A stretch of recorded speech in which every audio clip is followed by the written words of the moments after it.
हाय बच्चों, कैसे हो? सब मौज बाहर, सब बढ़िया। कैसा चल रहा है सब? पढ़ाई वढ़ाई हो रही है? चलिए, पढ़ाई तो होती ही रहती है, रोज ही होती है हमारी पढ़ाई। तो आज की ब्रेकिंग न्यूज़ सुना क्या आप लोगों ने? 17 मई तक लॉकडाउन बढ़ गया है और अपना जो शहर है ये रेड जोन में है। फरीदाबाद जो है वो रेड जोन में है। क्या कहना चाहते हो इस बारे में? हुँ?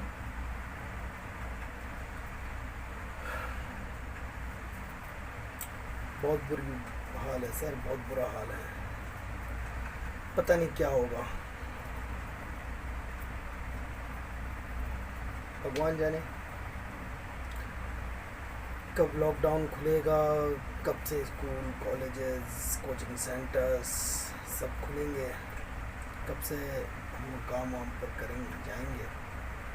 खैर, आप लोग को चिंता करने की कोई बात नहीं है। आप लोग के लिए तो मैंने क्लास यूट्यूब पे बनाना चालू कर दिया है और यूट्यूब पर आप लोग पढ़ रहे हैं।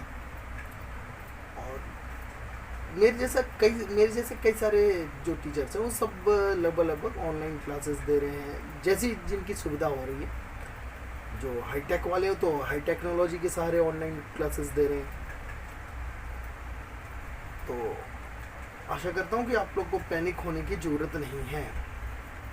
ठीक है, आप लोग ज़्यादा पैनिक मत होइए, आप लोग खुश रहिए यार। देखा जाएगा, जो होगा सो देखा जाएगा, है कि नहीं? लॉकडाउन खुलेगा, बंद होगा, होने दो बंद, होने दो लॉकडाउन, क्या फ़र्क पड़ता है? अपन को घर में रहना है, सही रहना है, सेफ रहना है। बस इतना समझ जाओ, घर से मत निकलना बिना वजह घर से बाहर नहीं निकलना है। ठीक है? क्या ज़रूरत है घर से बाहर निकलने की? तो बिना वजह आप घर से बाहर नहीं निकलिएगा। ठीक है बच्चों, ये तो रही आज की बात। अब हम बात करते हैं अपनी पढ़ाई की। तो बच्चों, हम क्या पढ़ें बताइए। 2 चैप्टर्स हम लोगों ने कर लिया है। हमने एनपीओ कर लिया, हमने पार्टनरशिप डिसॉल्यूशन कर लिया मेरी तरफ से। आप लोग की तरफ से कितना हुआ है ये मुझे नहीं पता, आप लोग कितना कर पाए हो ये मैं नहीं जानता। आशा करता हूँ कि आप लोग भी कर ही लिए होगे, मैं ये मान के चलता हूँ कि आप लोगों ने भी कर लिया है। तो अब हम क्या करें? आगे बढ़ें या अभी डिसॉल्यूशन ही करेंगे आप लोग? ऐसा करते हैं कि आगे बढ़ते हैं। आप लोग अपने घर पे डिसॉल्यूशन के क्वेश्चंस कीजिए, तैयार कीजिए। कोई दिक्कत आए तो आप मुझसे वो पूछिए। ठीक है? और हम आगे बढ़ते हैं। जी सर, हम आगे बढ़ जाइए आप, हम अपनी प्रैक्टिस करते रहेंगे और जो डाउट होगा वो हम पूछ लेंगे। हाँ, ये हुई ना बात। तो बच्चों, शुरू करते हैं। तो हम क्या शुरू करें? ऐसा है, हम ना गुडविल चालू करते हैं। ठीक है? मैं आपको बताता हूँ कि गुडविल होता क्या है और इसकी कैलकुलेशंस कैसे करते हैं। ठीक है? तो आज का जो हमारा लेक्चर रहेगा वो गुडविल पर आधारित रहेगा। ठीक है? आज का हमारा लेक्चर किस पर होगा? गुडविल पर होगा। ठीक है? चलिए, अब हम पढ़ते हैं गुडविल के बारे में।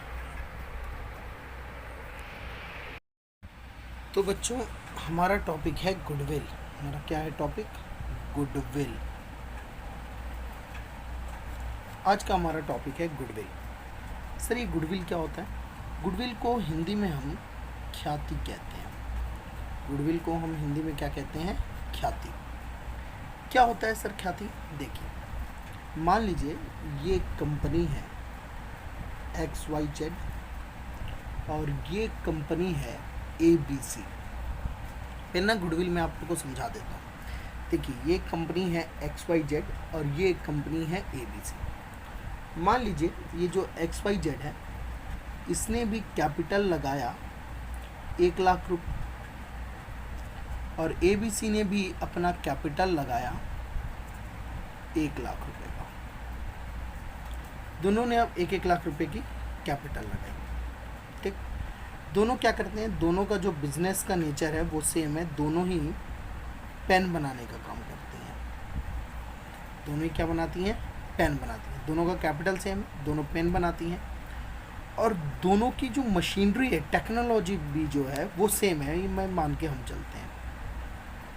तो हुआ क्या, तो हुआ ऐसा कि कैपिटल देखिए सेम है, बिजनेस का नेचर सेम है, टेक्नोलॉजी मैंने कहा सेम है, लेकिन जब बात प्रॉफिट की आती है तो XYZ जो है वो 50,000 रुपये की प्रॉफिट कमा रही है, जबकि ABC जो है वो 75,000 रुपये की प्रॉफिट कमा रही है।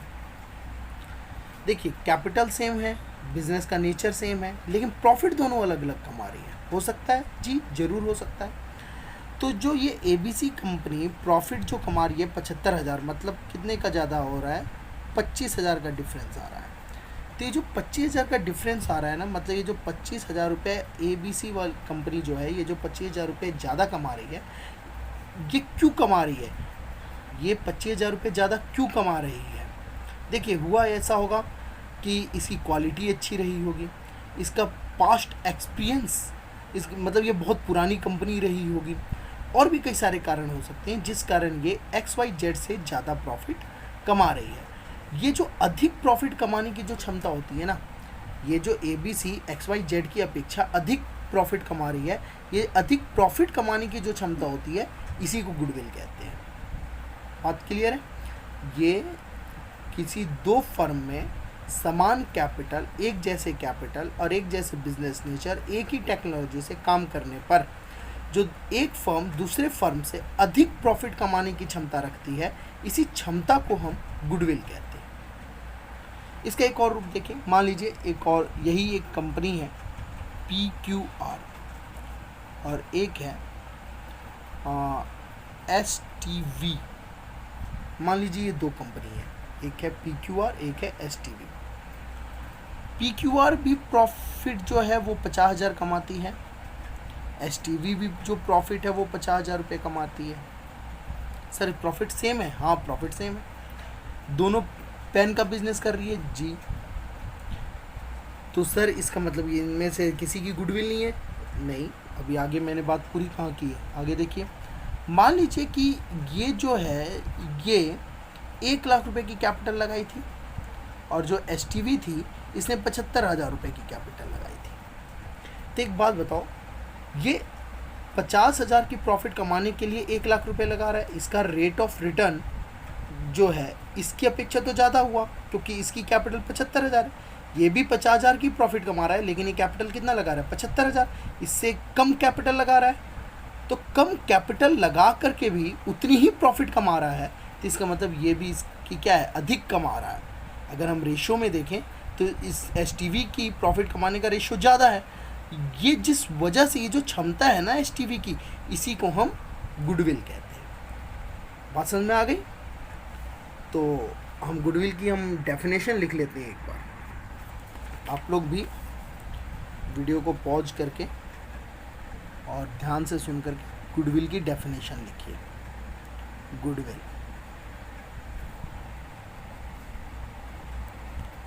Number 1, it is an intangible assets. ये क्या है, एक इंटेंजिबल एसेट्स है, मतलब यह एक अमूर्त, हिंदी मीडियम वाले लिखेंगे अमूर्त संपत्ति है। यह एक अमूर्त संपत्ति है। It is an intangible assets, यह एक अमूर्त संपत्ति है। दूसरा, it is an ability to earn more profit than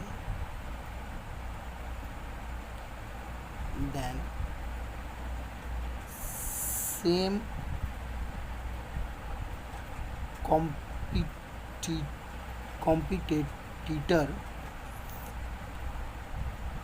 than same competitor, it is an ability to earn more profit than same competitor. समान प्रतियोगी से अधिक लाभ कमाने की क्षमता को ही ख्याति मतलब गुडविल कहते हैं। बात समझ में आ रही है? समान प्रतियोगी से अधिक लाभ कमाने की जो क्षमता होती है उसी को हम ख्याति कहते हैं। ठीक है जी सर। अब देखिए आगे अगली बात, ये तो गुडविल की डेफिनेशन हो गई, ये इसका नेचर हो गया कि अमूर्त संपत्ति मतलब है तो संपत्ति, एसेट्स। ठीक है, लेकिन पॉइंट नंबर 3 सबसे इम्पोर्टेंट है, ये सबसे इम्पोर्टेंट है, ध्यान रखिएगा। प्रैक्टिकल क्वेश्चंस करते समय इस बात का हम हमेशा ध्यान रखते हैं। पॉइंट नंबर 3 का, it is not shown under balance sheet, इसे हम बैलेंस शीट में शो नहीं करते। If it is not purchased, ठीक है, इसे स्थिति विवरण में नहीं दिखाते हैं यदि इसे खरीदा न गया हो,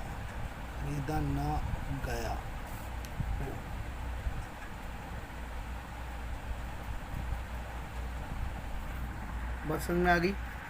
it is not shown under balance sheet if it is not purchased, इसे स्थिति विवरण में नहीं दिखाते हैं यदि इसे खरीदा ना गया हो।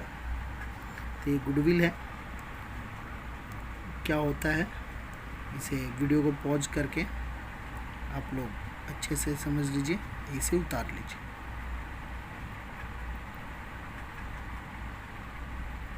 ये जो तीसरी पॉइंट है, ये तीसरा पॉइंट मैं समझा रहा हूँ।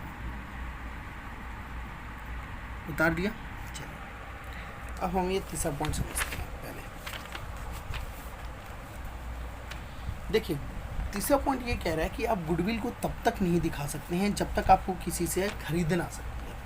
मतलब उसके बदले में आपने अगर पैसा खर्च किया है, ठीक है, तब तो आप उस गुडविल को दिखाइएगा। अगर आप उसके लिए पैसा खर्च नहीं किया है तो आप उसे गुडविल में बैलेंस शीट में नहीं दिखाइएगा। ठीक है, बैलेंस शीट में गुडविल को नहीं दिखाया जाता है, ये आप हमेशा ध्यान रखिएगा। ठीक है, 11th क्लास में आपने एक चीज़ पढ़ा होगा, अकाउंटिंग स्टैंडर्ड।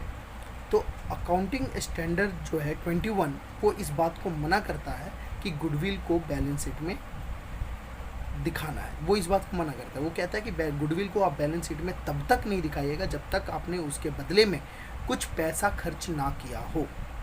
ठीक है, तो गुडविल के लिए अगर हमने पैसा खर्च नहीं किया तो हम अपने आप नहीं बता सकते ना कि हमारी गुडविल कितनी है। हमें अपने आप कैसे पता कि हमारी गुडविल कितनी है? भाई हम दूसरों की अपेक्षा कितना ज़्यादा प्रॉफिट कमा रहे हैं तो ये हमारा गुडविल ही है, ये हम नहीं कह सकते। हाँ, अगर उसके बदले में अगर हमें कुछ मिलता है, अगर गुडविल के बदले में अगर हमें कुछ राशि प्राप्त होती है तो हम उस गुडविल को बैलेंस शीट में दिखाते हैं। अच्छा, दिखाना भी हुआ तो कहाँ दिखाएंगे? हम एसेट की तरफ दिखाएंगे। ठीक है जी सर, ठीक है, यहाँ तक बात समझ में आ गई? जी सर, बात समझ में आ गई। अब हम आगे बढ़ते हैं। तो सर आपने कहा था कि गुडविल को हम खरीदेंगे तो ही दिखाएंगे। हमें कैसे पता चलेगा हम कितने में गुडविल को खरीदेंगे, क्या खरीदेंगे? तो चलिए हम यही समझते हैं सबसे पहले कि गुडविल की कैलकुलेशन कैसे की जाती है। हमारा टॉपिक यही है कि कैलकुलेशन कैसे की जाती है।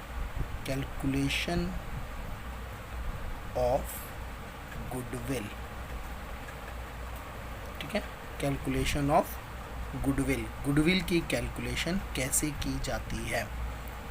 देखिए, गुडविल की कैलकुलेशन मैं ना एक आपके सामने चार्ट बना रहा हूँ, इसे ध्यान से समझिएगा। गुडविल की कैलकुलेशन दो तरीके से कर सकते हैं। एक on the basis of profit और on the basis of capital. दो बातें होगी, on the basis of profit और on the basis of capital. लाभ के अनुसार, लाभ के आधार पर और पूंजी के आधार पर। मैं हिंदी में भी लिख देता हूँ, लाभ के आधार पर और पूंजी के आधार पर, ठीक है। गुडविल की कैलकुलेशन एक तो लाभ के आधार पर और एक पूंजी के आधार पर। लाभ के आधार पर, लाभ के आधार पर हम दो प्रकार से कर सकते हैं। एक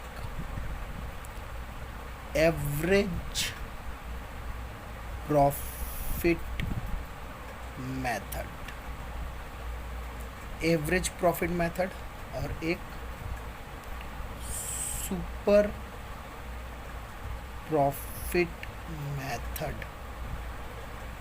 तो प्रॉफिट के आधार पर, लाभ के आधार पर दो हो गए, एक हो गया एवरेज प्रॉफिट मेथड और super profit method. Sir Hindi में क्या होगा? हिंदी मीडियम वाले बच्चे लिखें एवरेज प्रॉफिट मेथड को लिखें औसत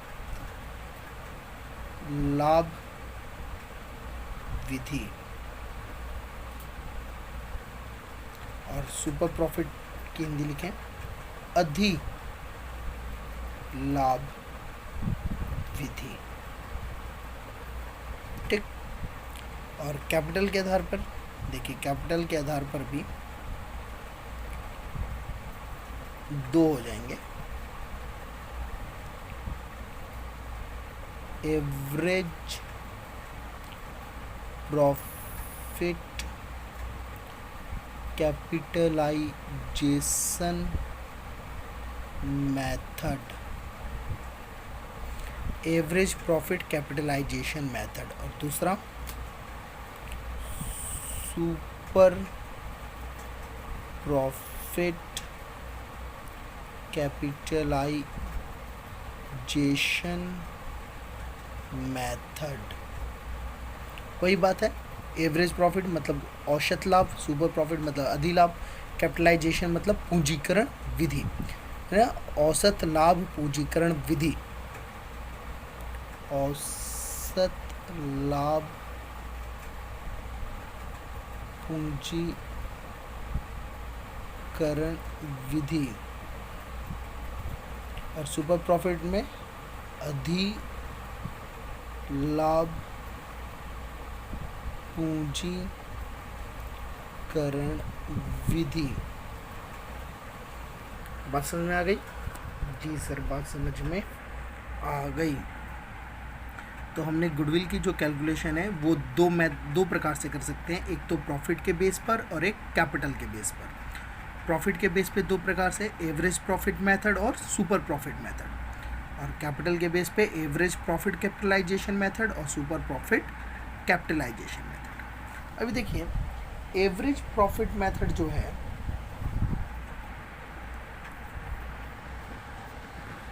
देखिए जो ये एवरेज प्रॉफिट मेथड है ना, इसको भी हम दो भागों में बांट सकते हैं।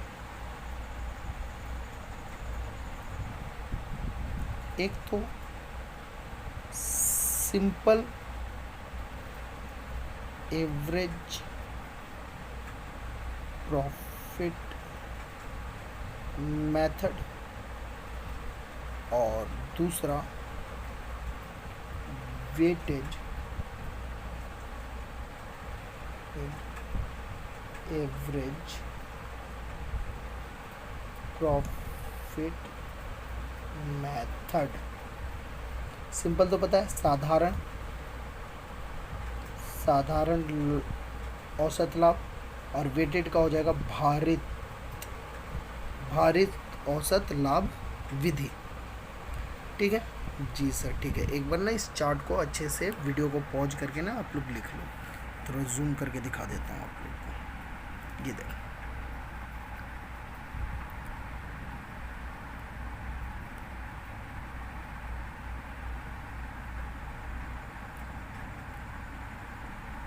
लिख लिया? जी सर, हमने लिख लिया। अब हम एक एक करके पढ़ते हैं। सबसे पहले पढ़ते हैं हम एवरेज प्रॉफिट मेथड। दिख रहा है सबको? जी सर, देखिए एवरेज प्रॉफिट मेथड में सबसे पहला है सिंपल एवरेज प्रॉफिट मेथड। क्या होता है, 2 स्टेप हैं बस। एक तो है कि सबसे पहले आप क्या कीजिए, एवरेज प्रॉफिट निकाल लीजिए। आपको ना कई साल की प्रॉफिट दी गई होगी, उससे हम क्या निकाल लेंगे, एवरेज प्रॉफिट। और फिर क्या करेंगे हम, गुडविल निकालने का तरीका है कि जो भी एवरेज प्रॉफिट होगा, क्वेश्चन में आपको नंबर ऑफ ईयर परचेज दिया होगा। जी, ये जो नंबर ऑफ ईयर परचेज है ना, ये पहले से क्वेश्चन में दिया होता है। क्वेश्चन को पढ़ करके नंबर ऑफ ईयर परचेज से जो ये एवरेज प्रॉफिट आएगी उसको आप मल्टीप्लाई कर दीजिएगा, डेट्स इट। यही है एवरेज प्रॉफिट मेथड। सर इतना सिंपल? जी, एक क्वेश्चन करके दिखा दीजिए सर। चलिए एक क्वेश्चन करते हैं हम एक क्वेश्चन करते हैं। देखिए ये क्वेश्चन है, calculate on the basis of 2 years purchase. यहाँ दिया हुआ है ना, क्या दिया हुआ है, 2 ईयर्स परचेज। ये देखिए 2 ईयर परचेज ये दिया हुआ है, तो ये नंबर ऑफ ईयर परचेज हो गई। ठीक है, तो 2 year purchase of average profit of 6 year, पिछले 6 साल की प्रॉफिट दी गई है, उसका एवरेज प्रॉफिट से हमें गुडविल निकालनी है। Profit are as follows, profit दिया हुआ है। अच्छा, प्रॉफिट होती है तो हमें ऐड करना होता है, और लॉस होती है तो उसे हम माइनस करते हैं। पिछले 6 साल की प्रॉफिट है, और इससे हमें क्या निकालना है, गुडविल। कैसे, एवरेज प्रॉफिट से। किससे निकालना है, एवरेज प्रॉफिट से। तो एक बार ना वीडियो को पॉज करके आप लोग इस क्वेश्चन को उतार लीजिए। अब हम इसका आंसर करते हैं। देखिए हमने क्वेश्चन नंबर 3 किया है। Question number 3 answer. सबसे पहले हम क्या करेंगे, एवरेज प्रॉफिट निकालेंगे। सबसे पहले हम क्या निकालेंगे, एवरेज प्रॉफिट। 6 साल की प्रॉफिट होगी, उसे हम ऐड कर देंगे। देखिए कितनी है, 60,000, 40,000 लॉस है, 30,000 लॉस है, फिर 1 लाख प्रॉफिट है, 1,70,000 प्रॉफिट है, और 2,20,000 भी प्रॉफिट है। तो हम एवरेज प्रॉफिट कैसे निकालते हैं, इन सबको जोड़ देंगे और जितने साल हैं उससे भाग कर देंगे। इन सबको जोड़ देंगे और जितने साल हैं, 6 साल है तो 6 से हम भाग कर देंगे। चलिए जोड़ते हैं हम। कितना दिया हुआ है, 60,000, 40,000, 30,000 तो लॉस है, तो ये माइनस हो जाएगा। देखिए तो एवरेज प्रॉफिट हो जाएगा 60,000 प्लस, माइनस को ना ब्रैकेट में लिखो, अकाउंट्स है तो ब्रैकेट का मतलब ही होता है माइनस, प्लस 40,000, फिर क्या है 30,000 लॉस, ये 30,000 भी लॉस है, प्लस 1 लाख, प्लस 1 लाख के बाद है 1,70,000 और 2,20,000। चलिए 1,70,000 प्लस 2,20,000 अपॉन में टोटल कितने साल थे, 6 साल था। 1 2 3 4 5 6 साल था, जितने साल था उससे भाग कर देंगे। ठीक है, अब बताइए कितना आएगा, 60,000 में से 40,000 गया, बच गया 20,000, 20,000 में से 30,000 गया, माइनस का 10,000, माइनस 10,000 प्लस 1 लाख, 90,000, 90,000 और 1,70,000, 2,60,000, 2,60,000 और 2,20,000 कितना हो जाएगा, 2 लाख 2 लाख 4 लाख, 4 लाख और 20 क्या, 60 और 20 कितना हो जाएगा, 80, 4,80,000, 4,80,000 बटे में 6 से भाग करेंगे तो ये आ जाएगा 8 छक 48, 80,000, तो हमारे एवरेज प्रॉफिट कितनी आ गई? 80,000 आ गई। अब देखिए एवरेज प्रॉफिट आ गई तो अब हम गुडविल निकाल लेंगे। गुडविल निकालते हैं। गुडविल कैसे निकलती है? गुडविल का फॉर्मूला क्या था? एवरेज प्रॉफिट जो आएगी उसको नंबर ऑफ ईयर परचेज से मल्टीप्लाई कर देंगे। तो हमारी एवरेज प्रॉफिट कितनी आ गई? 80,000 आ गई। तो हम क्या करेंगे? 80,000 को नंबर ऑफ ईयर परचेज, कितने थे क्वेश्चन में number of year purchase? Number of year purchase था 2 ईयर परचेज, तो 2 से मल्टीप्लाई कर देंगे हम। कितना आ जाएगा? 80,000 गुणा 2 से 1,60,000। ये क्या हो गई? हमारी गुडविल हो गई। सर बहुत आसान था जी, बहुत ही आसान है। गुडविल निकालना सबसे सिंपल काम है। पता नहीं बच्चे क्यों डरते हैं, गुडविल निकालना सबसे सिंपल काम है। तो हमें क्या करना था? हम पढ़ रहे थे सिंपल एवरेज प्रॉफिट मेथड। सबसे पहले हम क्या करेंगे? जितनी भी प्रॉफिट दी गई होगी उसकी एवरेज निकाल देंगे और फिर जितना नंबर ऑफ ईयर परचेज होगा उससे हम एवरेज प्रॉफिट को मल्टीप्लाई कर देंगे। जो आएगा वो हमारा क्या है? गुडविल। अब एक विशेष बात नोट कीजिए, देखिए कुछ नोट करने लायक बातें हैं, नोट डालिए और लिखिए। पहली बात क्या लिखेंगे सर? देखिए आप लिखिएगा प्रॉफिट में, हिंदी में ही लिख लीजिए ज़्यादा अच्छा रहेगा, क्योंकि ये किसी आंसर का पार्ट नहीं है, बस ये समझना है और प्रैक्टिकल में सॉल्व करने में इसका मदद लेना है। तो इसको आप अपनी भाषा में लिखिए ताकि आपको समझ में आ सके। मैं हिंदी में लिख रहा हूँ। प्रॉफिट में एबनॉर्मल प्रॉफिट को घटा दिया जाता है और एबनॉर्मल लॉस को जोड़ दिया जाता है। मतलब एवरेज प्रॉफिट निकालते समय आप क्या करोगे? सबसे पहले एवरेज प्रॉफिट निकालने से भी पहले जो आपको प्रॉफिट दी गई होगी उसमें एबनॉर्मल प्रॉफिट को हम घटा देंगे। एबनॉर्मल प्रॉफिट को हम घटा देंगे और एबनॉर्मल लॉस को जोड़ देंगे। अब सर ये एबनॉर्मल प्रॉफिट क्या है, एबनॉर्मल लॉस क्या है?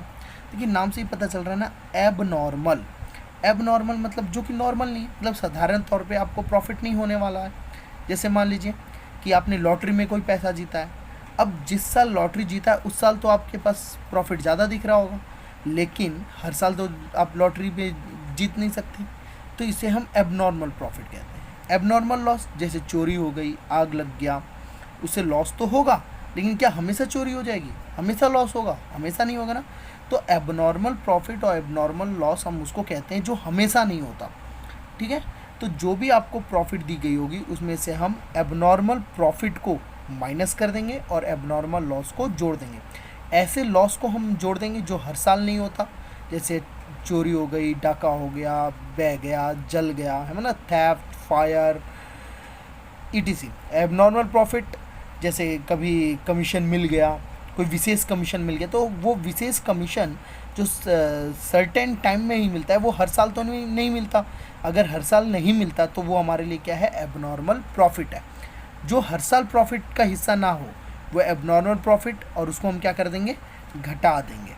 एबनॉर्मल प्रॉफिट को घटा देंगे। और जो लॉस हमेशा ना होता हो वो क्या है? Abnormal loss. एबनॉर्मल लॉस को हम क्या कर देंगे? जोड़ देंगे। एबनॉर्मल लॉस को जोड़ देंगे। जी सर बात समझ में आ गई? जी सर बात समझ में आ गई। चलिए एक और क्वेश्चन हम करते हैं जिसमें हमें ये एबनॉर्मल प्रॉफिट का भी हिस्सा आ जाएगा। चलिए देखिए एक क्वेश्चन है, क्वेश्चन नंबर 4। ठीक है, ये हिंदी में लिखा हुआ है, मैं इंग्लिश पढ़ता हूँ ताकि इंग्लिश मीडियम वाले बच्चों को भी समझ में आ सके। क्या लिखा हुआ है देखिए, X sold his business to Y. X ने अपना बिजनेस जो है वो वाई को बेच दिया।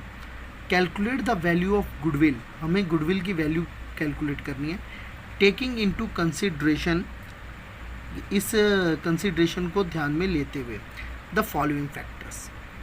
देखिए पहला क्या दिया हुआ है, गुडविल इज वैल्यूड, गुडविल की वैल्यू निकाली जाएगी 3 ईयर परचेज, अंडरलाइन करें 3 ईयर परचेज, ये जो 3 ईयर परचेज है ये हमारी क्या है, पर number of year purchase, number of year purchase कितनी आ गई 3, of the average profit of the last 4 year, पिछले 4 साल के एवरेज प्रॉफिट पे, तो पिछले 4 साल का हमें प्रॉफिट दे रखा है 2009 का, 2010 का, 2011 का और 2012 का हमें प्रॉफिट दे रखा है। और क्या कह रखा है कि एबनॉर्मल लॉस ऑफ 2000 का एबनॉर्मल लॉस था, abnormal loss of 2000 due to theft, चोरी हो गई थी, has reduce the profit of the year 2009, 2009 से ना ये एबनॉर्मल लॉस जो कि चोरी की वजह से था इसको हम माइनस कर चुके हैं। तो आपको पता है एबनॉर्मल लॉस होगा तो हम क्या करते हैं, जोड़ देते हैं, एबनॉर्मल लॉस को जोड़ देते हैं और एबनॉर्मल प्रॉफिट को घटा देते हैं। तो देखिए, तो पहला पॉइंट, जो दूसरा पॉइंट है 2009 में से हम क्या करेंगे, एबनॉर्मल लॉस को जोड़ देंगे। दूसरा, profit for the year 2010 include, 2010 के प्रॉफिट में इंक्लूड है एबनॉर्मल प्रॉफिट। आपको पता है एबनॉर्मल प्रॉफिट को हम क्या करते थे, घटा देते हैं, तो हम क्या करेंगे, घटा देंगे। A speculative and lottery profit, अच्छा हमने लॉटरी जीता था तो लॉटरी जीतने वाली प्रॉफिट भी क्या है, एबनॉर्मल है ना, हर साल लॉटरी नहीं जीते थे, तो ये एबनॉर्मल प्रॉफिट है 5000 का, तो इसको भी हम क्या कर देंगे, घटा देंगे। किस में से, ड्यूरिंग द ईयर 2011, तो 2011 वाले प्रॉफिट में से। और पांचवा दिया हुआ था प्रॉफिट ऑफ द ईयर 2012, 2012 की जो प्रॉफिट है वह रिड्यूस, पहले से घटाई गई है 10,000 की, of the depreciation of such a machinery which were destroyed by fire. अच्छा, फायर से डिस्ट्रॉय हुआ है, तो फायर से डिस्ट्रॉय एबनॉर्मल लॉस है, तो एबनॉर्मल लॉस को हम क्या करते हैं, जोड़ देते हैं, 10,000 हम जोड़ देंगे किसमें, 2012 में। बस समझ में आ गई। चलिए इसे मैं सॉल्व करके दिखा देता हूँ ये क्वेश्चन। सबसे पहले क्या कीजिए ना, प्रॉफिट ही कैलकुलेट कीजिए, क्योंकि एबनॉर्मल प्रॉफिट एबनॉर्मल लॉस के बारे में बात कर रहा है, तो सबसे पहले हम एबनॉर्मल प्रॉफिट एबनॉर्मल लॉस का कैलकुलेशन कर लेते हैं। देखिए क्या करेंगे हम, क्वेश्चन नंबर 4 हम क्या करेंगे, सबसे पहले यहाँ पर लिख देते हैं हम ईयर, फिर यहाँ लिख देते हैं प्रॉफिट या लॉस, फिर हम यहाँ लिख देते हैं एबनॉर्मल प्रॉफिट या एबनॉर्मल लॉस, और यहाँ पर हम लिख देते हैं एडजस्टेड प्रॉफिट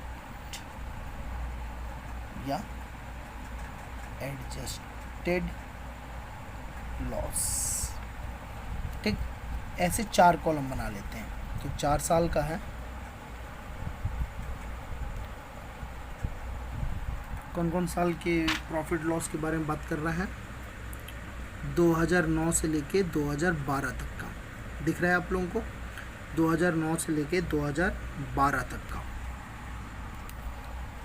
क्या डाल देते हैं हम, 2009, 2010, 2011 और 2012, और सबकी प्रॉफिट अलग अलग लिख देते हैं हम। 2009 की प्रॉफिट कितनी थी, 40,000, तो 2009 वाले में हम लिख देते हैं 40,000। 2010 में कितनी थी, 2010 में थी 58,000, 2010 वाले में हम लिख देते हैं 58,000। फिर 2011 में कितनी थी, 53,000, 2011 में कितनी थी, 53,000, तो 2011 वाले में हम लिख देते हैं 53,000। और 2012 वाले में कितनी थी, 62,000, तो हम 2012 वाले में लिख देते हैं 62,000। अब हम एबनॉर्मल प्रॉफिट और एबनॉर्मल लॉस को लिख लेते हैं। जो लॉस होगा उसे हम ब्रैकेट में दिखाएंगे, और जो प्रॉफिट होगा उसको हमें ब्रैकेट लगाने की ज़रूरत नहीं है, इसका मतलब वो प्लस ही होगा। जो दूसरा पॉइंट था, क्या लिखा था, एबनॉर्मल लॉस 2000 का एबनॉर्मल लॉस है, तो इसे हमें जोड़ना है, प्लस करेंगे हम 2009 में, तो 2009 वाले में कितना था, 2000, तो इसे तो प्लस करना था, इसे हम 2009 में प्लस करना था, तो इसलिए ब्रैकेट नहीं लगाएंगे। माइनस करना होता तो हम ब्रैकेट लगा देते। और क्या था, तीसरा प्रॉफिट फॉर द ईयर 2010, 2010 में करना है एबनॉर्मल प्रॉफिट 4000। तो एबनॉर्मल प्रॉफिट को क्या करते हैं, -4000 हम माइनस करेंगे 2010 वाले में से। 2010 का ये 4000 हमें इसमें से क्या करना होगा, माइनस। ठीक है, अब आगे पढ़ते हैं क्या दिया हुआ है। Speculative and lottery profit of 5000। Speculative और लॉटरी प्रॉफिट है कितने की, 5000 की। लॉटरी प्रॉफिट है तो हमें माइनस करना होगा इसमें से ड्यूरिंग द ईयर 2011। अच्छा 2011 में से हमें माइनस करना होगा 5000। 2011 वाले में से हमें माइनस करना होगा 5000। ठीक, अब 2012 वाले के लिए भी दिया हुआ है जी sir. Profit for the year 2012 reduce by 10,000, इसे घटाया गया है डेप्रिसिएशन मशीन की which was destroyed by fire. Destroyed by fire है मतलब रिड्यूस किया गया है, तो इसे हम क्या कर देंगे, ऐड कर देंगे। एबनॉर्मल लॉस है 10,000, तो इसे ऐड कर देंगे हम किस में, 2012 में। 2012 में हम 10,000 ऐड कर देंगे। चलिए बताइए, 40,000 में 2,000 ये ऐड हो जाएगा, ये आ जाएगा 42,000। 58,000 में से 4,000 चला जाएगा, ये आ जाएगा 54,000। 53,000 में से 5,000 चला जाएगा, कितना आ जाएगा, 48,000, सॉरी 48,000। और 62 में 10 जुड़ जाएगा, आ जाएगा 72,000। अब हमें क्या करना होगा, इसका टोटल कर देते हैं। इसका अब हम टोटल कर देते हैं, टोटल कर देते हैं। 2 4 6, 6 और 8 6 12, 2 13 14, 14 और 2 16, हासिल 1 4 5 5 10, 10 4 14, 14 और 7 21, 2,16,000।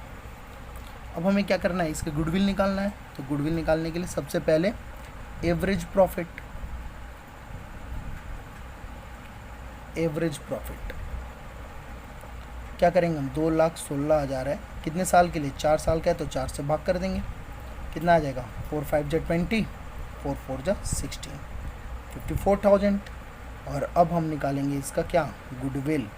कैसे निकलती है, average profit into number of year purchase, यही होगा। एवरेज प्रॉफिट तो 54,000 आ गई, और नंबर ऑफ ईयर परचेज कितनी थी, निशान लगा रखे थे ना, 3 ईयर्स परचेज, मतलब नंबर ऑफ ईयर परचेज कितनी थी, 3 थी। 3 से हम मल्टीप्लाई कर देंगे, 3 4 जा 12, 1 3 5 जा 15 और 1 16, 1,62,000, 1,62,000। ये हमारी क्या आ गई, गुडविल आ गई। तो एक बार पहले इस क्वेश्चन को उतार लीजिए आप।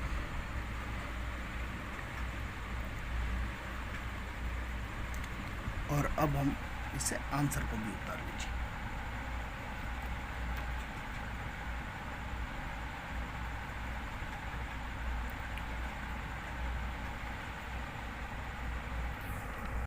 आशा करता हूँ जो आज मैंने आप लोगों को पढ़ाया वो उस बात समझ में आ गई होगी। आज हमने गुडविल किया, गुडविल के 2 क्वेश्चन भी मैंने समझाए। मैंने सिर्फ और सिर्फ आज सिंपल एवरेज मेथड समझाया है। मैं अपनी अगली क्लास में अगला वेटेड एवरेज मेथड समझाऊंगा, वो छोटा सा है। और सुपर प्रॉफिट मेथड भी मैं अगली क्लास में आपको समझा दूँगा, क्योंकि वेटेड एवरेज प्रॉफिट मेथड में ज़्यादा कुछ नहीं है। और जब तक आप लोग बाकी क्वेश्चंस को कीजिए, तो 2 चैप्टर आप लोग का कंप्लीट हो गया है। एक तो एनपीओ हो गया है, एक पार्टनरशिप फर्म डिसोल्यूशन का चैप्टर हो गया है, और गुडविल का सिंपल एवरेज मेथड हो गया है। अब इन सब के क्वेश्चंस को आप करते रहिए। जो भी डाउट आएगा आप मुझे व्हाट्सएप पर भेज दीजिएगा, मैं उसे आपका क्लियर कर दूंगा आपके डाउट्स को, ठीक है। अच्छा, व्हाट्सएप पे जब बच्चे मैसेज करते हैं ना, तो क्विक रिस्पॉन्स चाहते हैं। तो बेटा हो सकता है मैं कोई काम कर रहा हूँ उस समय, मैं आपका मैसेज ना देख पाऊँ, आपके डाउट्स को ना देख पाऊँ, लेकिन जब भी मैं देखूंगा, उससे पैनिक मत होइएगा। जब भी मैं उस आपके मैसेज को देखूंगा, मैं उसी समय आपको उसका आंसर दे दूंगा, ठीक है। आपके व्हाट्सएप पर मैं आपका आंसर दे दूंगा। व्हाट्सएप नंबर डिस्क्रिप्शन बॉक्स में मेरा लिखी हुई होती है। हर वीडियो में डिस्क्रिप्शन बॉक्स में मेरा व्हाट्सएप नंबर लिखा होता है। तो ठीक है बच्चों, तब तक के लिए जय हिंद। जय हिंद कर दूं, जय हिंद।